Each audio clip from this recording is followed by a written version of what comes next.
Hi, everyone, and welcome to another episode of Faces of Founders. Today we have a college fellow and associate dean, Professor Michele Johnson. Thank you so much for joining us today, Professor Johnson. Oh, it is my pleasure, Catherine. Thank you so much for inviting me.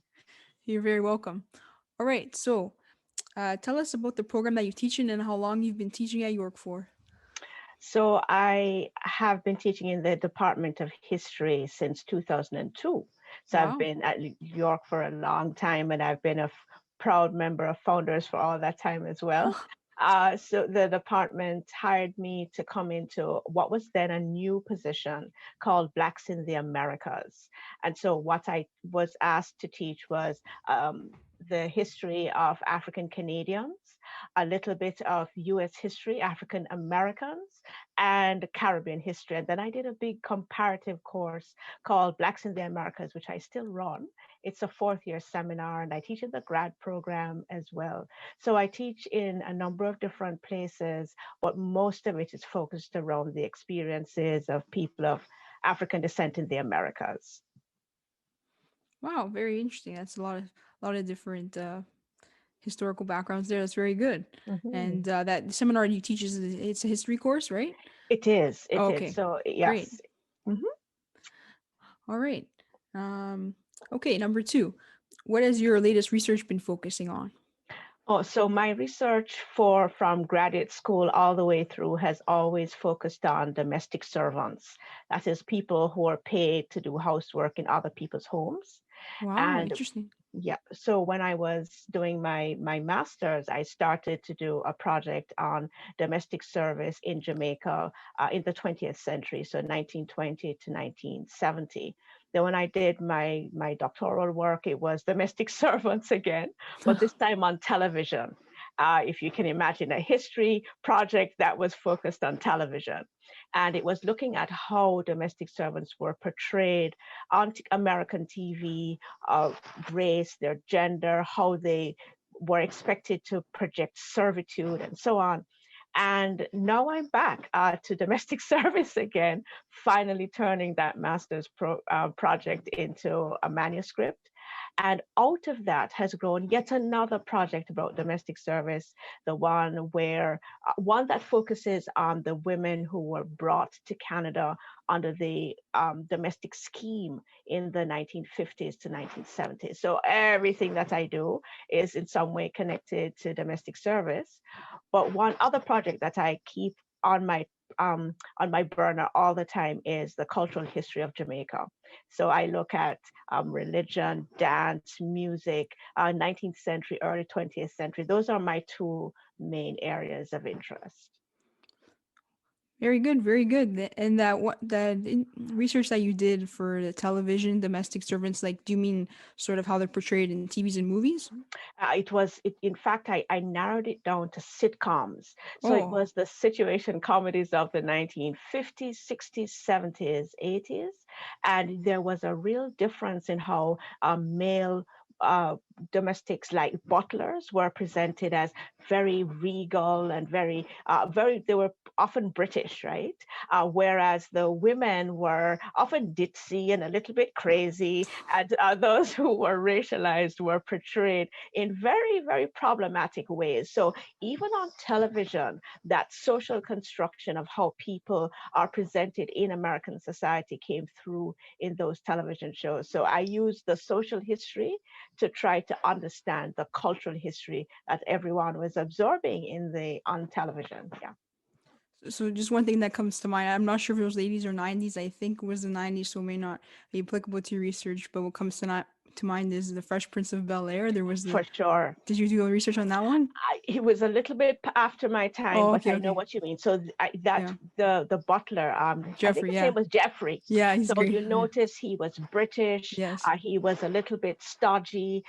He was presented as kind of the touchstone of the family. So he was the one with all the wisdom. But and they made fun of him. So yeah, that kind of portrayal was what I was interested in. Why would he be portrayed in that way in American society?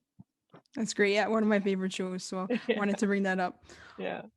All right, thank you. So, also, what has been the most rewarding to you as teaching as a professor? Oh, absolutely. The undergraduate students, the graduate students with whom I work, they are wonderful, absolutely wonderful. York has the privilege, I think, of welcoming students, many of whom are first generation in their family to go to university. Many of our students have, concerns about social justice, and they're very passionate. And Yes, yes. because of the area in which I teach, because I'm focused on the Black experience in the Americas, there is a space in those classes to get into some of those issues in a deep and sustained way. And students come away, I think, having experienced something that is not readily available in the Canadian high school system. Hmm. In the African Canadian course, for example, we start from slavery, we come all the way into the present. And so it gives a kind of an explanation of the experiences that people are now having. So the students are the absolute best. They're passionate. They're grounded. They want a better world, and they're willing to work for it. And I just really love our students. Yeah, it's always great to hear about passionate students. In my program, too, human rights, there's a lot of passionate students, which is really great to see and doing their own things, organizations. Some have their own charities or like not for profit. So it's really, really cool to see because they're so passionate about making a difference. So, and I'm Absolutely, glad to your hear it in your students. program too. There's students like that. For sure, for sure. Our students, I think sometimes we don't give our students enough credit for the things that they're doing in their communities, the passion that they have, whether it's around the environment or food security or what is going to happen to this world. York students are often are at the helm. They lead the way, and we're all very proud of them. We just don't say it enough, I think. Yes, we're very proud of you students. I want to reaffirm that. Um, okay, number four. This is a longer question. So I believe that the power of an education can powerfully change someone's life forever. Please describe why you think that having a post secondary education is so foundational in one's future success. Mhm.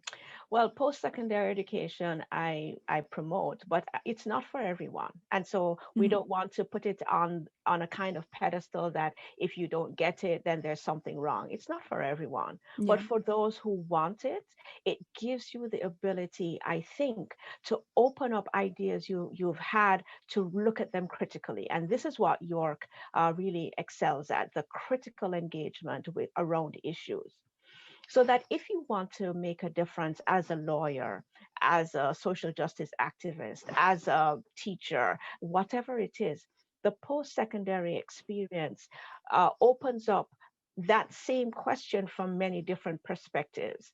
And the classes that many students are able to take make it possible for them to be more analytical, to be more strategic in how it is that they might pursue the things about which they are passionate.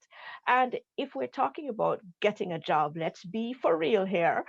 Post secondary education also is valued in the society and gives students a greater possibility of having that edge when they're competing for positions. So, whether it is to change the world, change politics, change the areas in which they're interested, or to get a job, and that is very important because getting a job, holding a job, looking after family, we sometimes devalue what people go through to make that real for their families, to keep their families together and to push forward into the next generation. So from whichever perspective you look at it, it is important.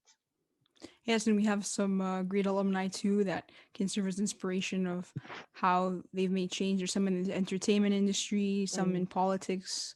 Um, so that's always a great place to look and see. People from York, they wanted to make a change and they have made a change, and they can look into their stories if they want even more to get some inspiration. So yeah, there's so many different avenues, so many different programs. It's incredible all the courses that you can take, and just these courses that they're so unique and serve as such a unique subject area, like sustainable food growing or how to farm. Like there's so many different things. mhm. So it's Yeah. really incredible for sure. Yes, yes, for sure, for sure.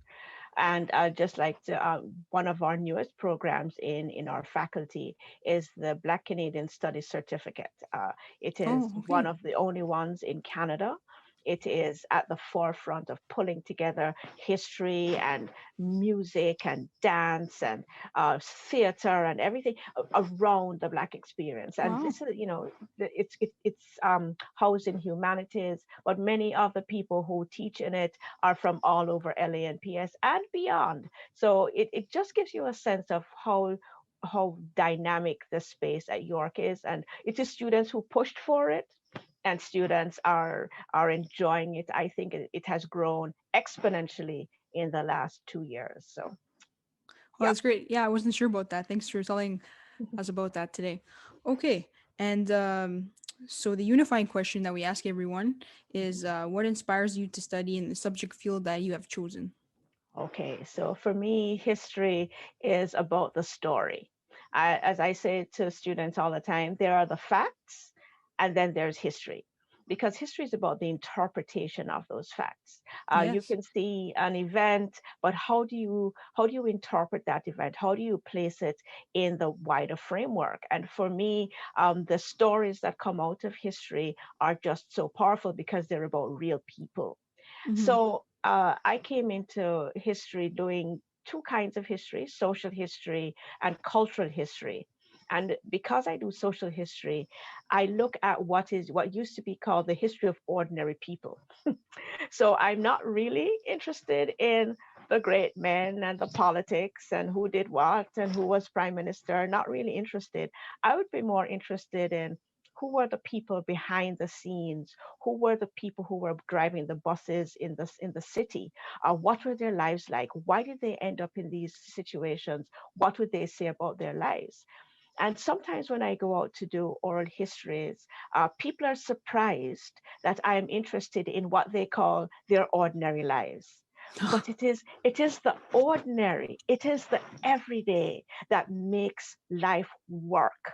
And so that is my interest. I'm really fascinated in the 19th century, in the early 20th century, and into the present as well, how people live their lives and what decisions they make coming out of the large historical forces, as well as their personal convictions and circumstances.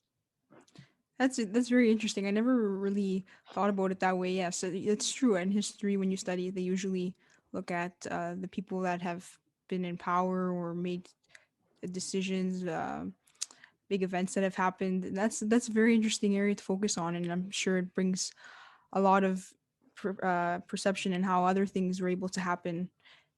The ordinary people were able to participate in greater change within society. That's very In cool. Yeah. fact, what we find, Catherine, is that very often the people we think to be ordinary are quite extraordinary Yes, you're right.